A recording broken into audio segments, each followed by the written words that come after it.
Matius 27. Pada pagi-pagi sekali, semua ketua imam dan pemimpin masyarakat Yahudi membuat keputusan untuk membunuh Yesus. Mereka mengikat Yesus lalu membawa dia pergi untuk diserahkan kepada Pilatus, gubernur kerajaan Roma. Apabila Yudas, pengkhianat itu, tahu bahawa Yesus telah dijatuhi hukuman mati, dia menyesal. Lalu dia mengembalikan 30 keping wang perak itu kepada para ketua imam dan pemimpin masyarakat Yahudi.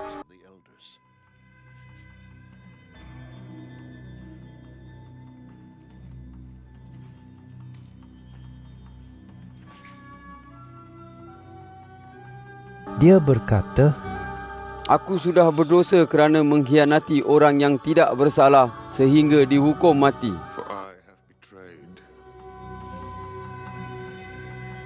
innocent blood." Tetapi mereka menjawab, Kami tidak peduli. They replied, Itu urusanmu. "Ability."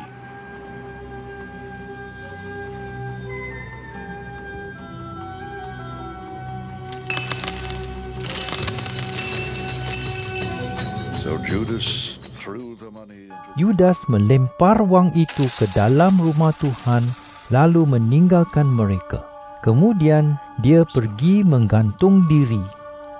Para ketua imam memungut wang itu dan berkata, Wang ini upah seorang pembunuh. Menurut daulat kita, wang ini tidak boleh dimasukkan ke dalam peti persembahan di rumah Tuhan. Setelah bersetuju, mereka menggunakan wang itu untuk membeli tanah yang disebut tanah tukang periuk. Tanah itu digunakan sebagai perkuburan orang bukan Yahudi. Itulah sebabnya sehingga hari ini tanah itu dinamakan Tanah Darah. Dengan demikian berlakulah apa yang dikatakan oleh Nabi Yeremia. Mereka mengambil 30 keping wang perak, jumlah yang disetujui oleh orang Israel sebagai bayaran bagi dia. Wang itu digunakan untuk membeli tanah tukang periuk seperti yang diperintahkan oleh Tuhan kepadaku.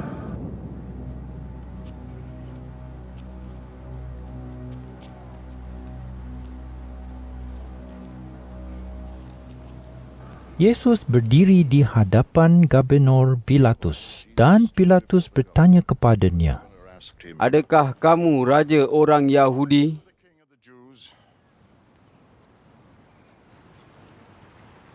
Begitulah yang Tuhan katakan. Jawab Yesus.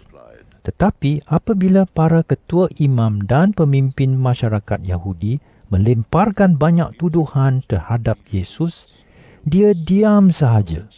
Oleh itu, Pilatus berkata kepadanya, Tidakkah kamu mendengar segala tuduhan yang dilemparkan oleh mereka terhadapmu? Tetapi Yesus tidak menjawab sepatah pun, sehingga gubernur itu sangat hairan. Pada tiap-tiap perayaan Paskah, gubernur Roma biasanya membebaskan seorang tahanan yang dikehendaki orang ramai. Pada masa itu, ada seorang tahanan yang terkenal yang bernama Yesus Barabas. Apabila orang ramai berkumpul, Pilatus bertanya kepada mereka, Siapakah yang kamu mahu aku bebaskan? Yesus Barabas atau Yesus yang disebut Kristus? Pilatus tahu betul bahawa pemimpin orang Yahudi menyerahkan Yesus kepadanya kerana iri hati. Sementara Pilatus duduk di balai pengadilan, isterinya mengirim berita kepadanya. Janganlah turut campur perkara orang yang tidak bersalah itu, kerana saya mendapat mimpi buruk tentang dia. In a dream because of him. Para ketua imam dan pemimpin masyarakat Yahudi menghasut orang ramai supaya meminta Pilatus membebaskan Barabas dan menghukum mati Yesus. Tetapi Pilatus bertanya kepada orang ramai, Yang mana satu antara kedua-dua orang ini yang kamu mahu aku bebaskan? Jawab mereka, They answered, Lalu apakah yang harus aku lakukan terhadap Yesus yang disebut Kristus? Pilatus bertanya kepada mereka. Salibkan dia! Jawab mereka semua.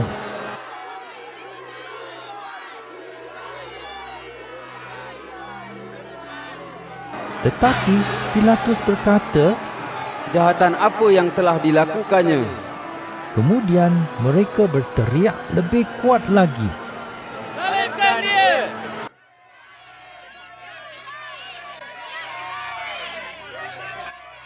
Apabila Pilatus sedar bahawa dia tidak boleh berbuat apa-apa lagi dan bahawa orang ramai mungkin merusuh, dia mengambil air lalu membasuh tangan di hadapan orang ramai. Dia berkata, Aku tidak bertanggungjawab terhadap kematian orang ini. Kamulah yang bertanggungjawab. seluruh orang ramai itu menjawab, Kami dan keturunan kami bertanggungjawab terhadap kematiannya.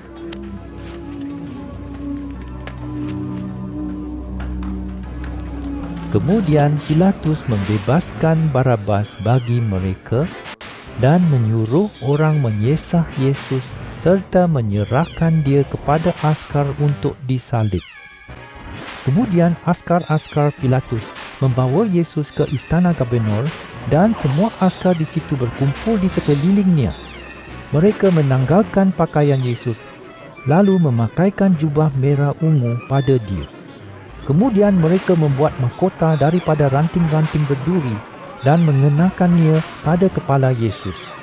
Askar-askar itu juga menaruh sebatang tongkat pada tangan kanan Yesus. Kemudian mereka berlutut di hadapan Yesus dan mengejek dia.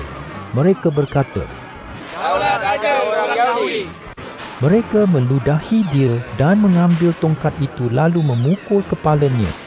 Setelah mereka mempermainkan Yesus, mereka menanggalkan jubah merah ungu itu lalu memakaikan pakaiannya sendiri semula. Kemudian mereka membawa Yesus keluar untuk disalib. Dalam perjalanan keluar kota, mereka berjumpa dengan seorang lelaki dari Kirene yang bernama Simon. Askar-askar memaksa dia memikul salib Yesus. Mereka tiba di tempat bernama Golgota yang bermakna tempat tengkorak.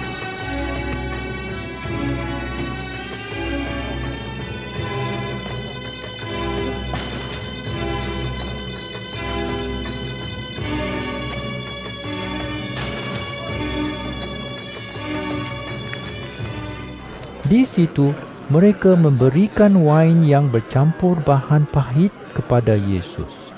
Tetapi setelah Yesus mengecap minuman itu, dia tidak mau meminumnya.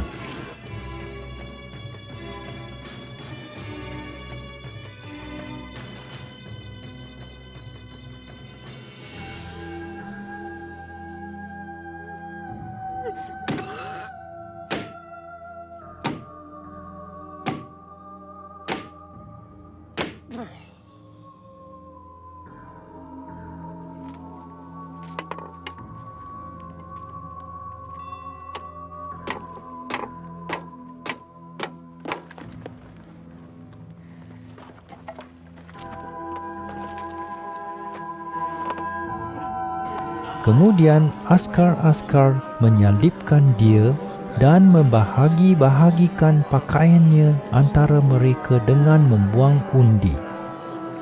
Setelah itu, mereka duduk di sana dan mengawal dia.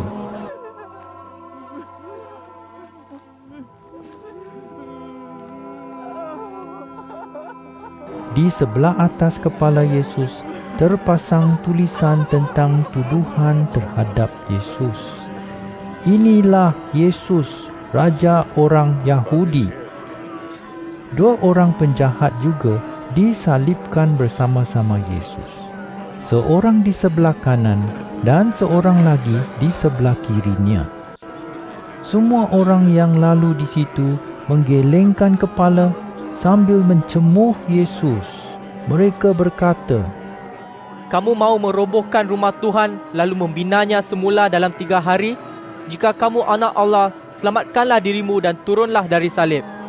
Para ketua imam, guru Taurat dan pemimpin masyarakat Yahudi juga memperolokkan Yesus.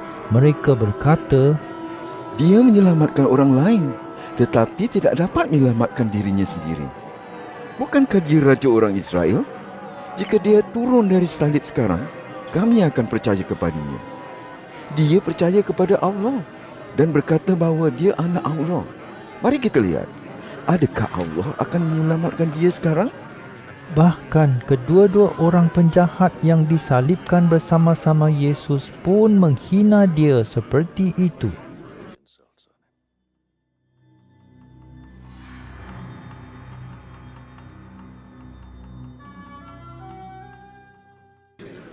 Pada tengah hari, selama 3 jam, seluruh negeri itu menjadi gelap. Pada pukul 3 petang, Yesus berseru dengan suara lantang, Ili, Ili, lama sabachthani, yang berarti, Ya Allahku, Ya Allahku, mengapa engkau meninggalkan aku? Beberapa orang di situ mendengar seruan Yesus, lalu berkata, Dia memanggil Elia. Seorang daripada mereka segera lari mengambil bunga karang, lalu mencelupkannya ke dalam wain murah. Kemudian bunga karang itu dicucukkannya pada hujung sebatang kayu, lalu dihulurkannya ke mulut Yesus. Tetapi orang lain di situ berkata, Tunggu, mari kita lihat kalau Elia datang menyelamatkan dia.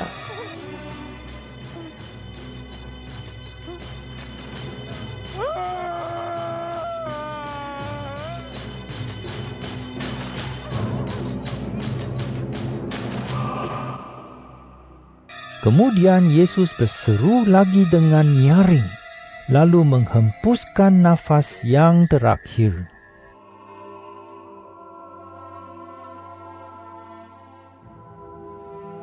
Kemudian tirai yang tergantung di dalam rumah Tuhan koyak dari atas sampai ke bawah, sehingga menjadi 2 helai.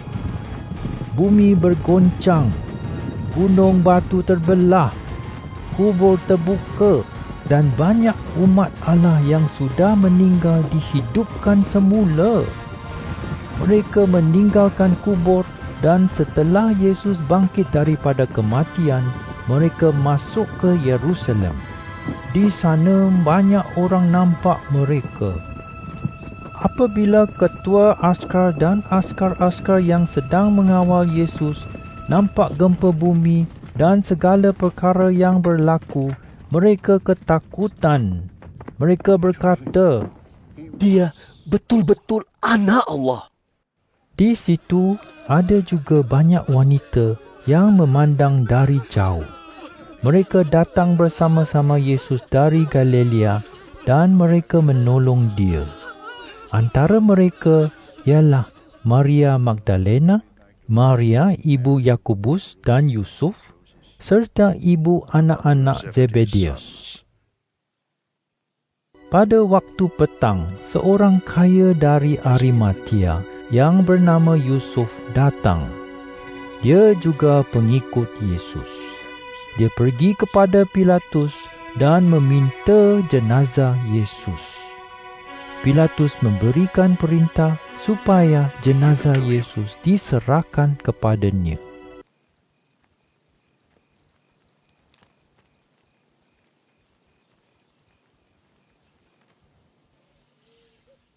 Yusuf mengambil jenazah itu lalu membalutnya dengan kain linen baru. Dia meletakkan jenazah Yesus di dalam kubur miliknya sendiri yang baru dipahat di bukit batu.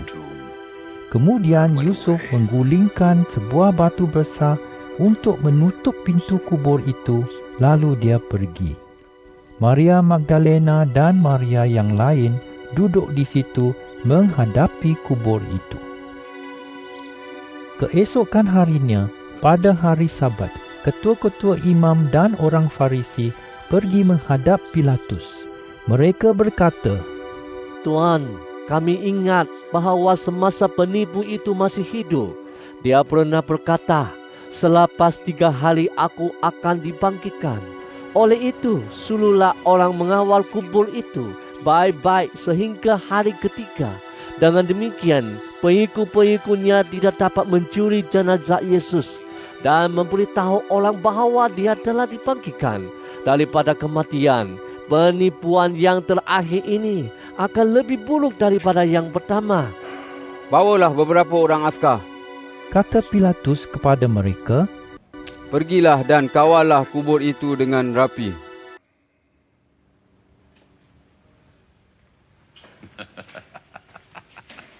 Lalu mereka pergi ke kubur itu, memeteraikan batu penutup kubur dan menyuruh beberapa orang askar mengawal kubur itu.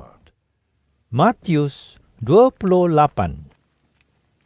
Setelah hari Sabat berlalu dan fajar mula menyingsing pada hari Ahad, Maria Magdalena dan Maria yang lain pergi melihat kubur Yesus.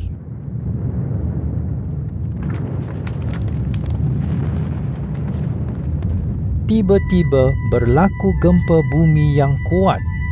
Malaikat Tuhan turun dari syurga, menggulingkan batu penutup kubur itu, lalu duduk di atasnya. Rupa malaikat itu terang seperti kilat dan pakaiannya putih seperti salji.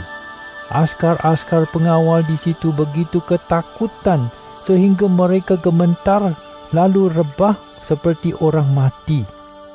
Malaikat itu berkata kepada wanita-wanita itu, Janganlah takut, aku tahu bahawa kamu mencari Yesus yang telah disalibkan itu. Dia tidak ada di sini. Dia sudah bangkit seperti yang dikatakannya dahulu. Marilah lihat tempat jenazah Yesus diletakkan. Sekarang, cepatlah pergi dan beritahu pengikut-pengikutnya. Dia sudah dibangkitkan daripada kematian. Dan sekarang dia pergi ke Galilea terlebih dahulu daripada kamu. Di sana kamu akan melihat dia. Ingatlah akan apa yang aku katakan kepada kamu. Dengan cepat mereka meninggalkan kubur itu. Mereka takut tetapi juga bersukacita. Lalu mereka lari memberitahu pengikut-pengikut Yesus. Tiba-tiba Yesus datang menemui wanita-wanita itu dan berkata, Sejahteralah kamu. Mereka menghampiri dia, memegang kakinya dan menyembah dia.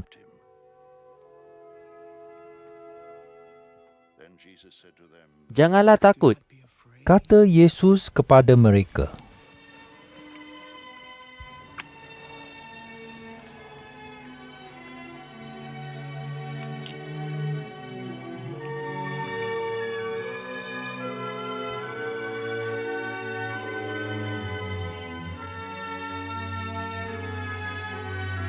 Pergilah beritahu saudara-saudaraku supaya pergi ke Galilea. Di sana mereka akan melihat aku.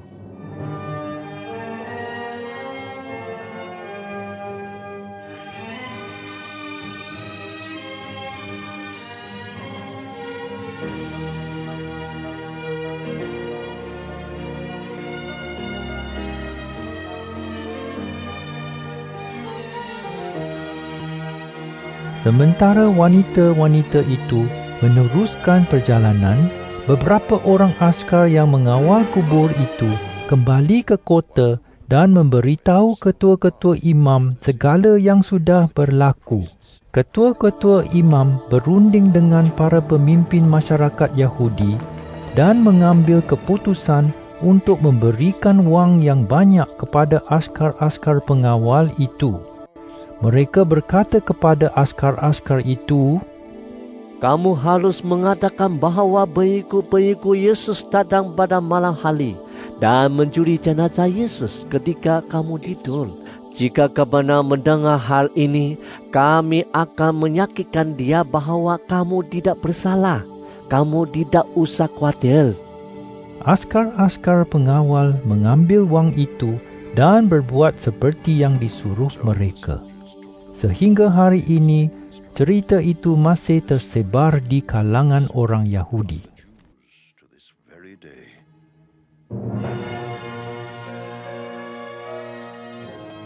11 orang pengikut Yesus pergi ke bukit di Galilea seperti yang diperintahkan oleh Yesus kepada mereka. Apabila mereka melihat Yesus, mereka menyembah Dia meskipun ada di kalangan mereka yang ragu-ragu. Yesus menghampiri mereka lalu berkata, Aku telah diberikan segala kuasa di syurga dan di bumi. Pergilah kepada semua bangsa di seluruh dunia dan jadikanlah mereka pengikutku. Baptislah mereka dengan menyebut nama Bapa, Anak dan Roh Allah. Ajarlah mereka mentaati segala yang sudah aku perintahkan. Ingatlah, aku akan sentiasa menyertai kamu sehingga akhir zaman.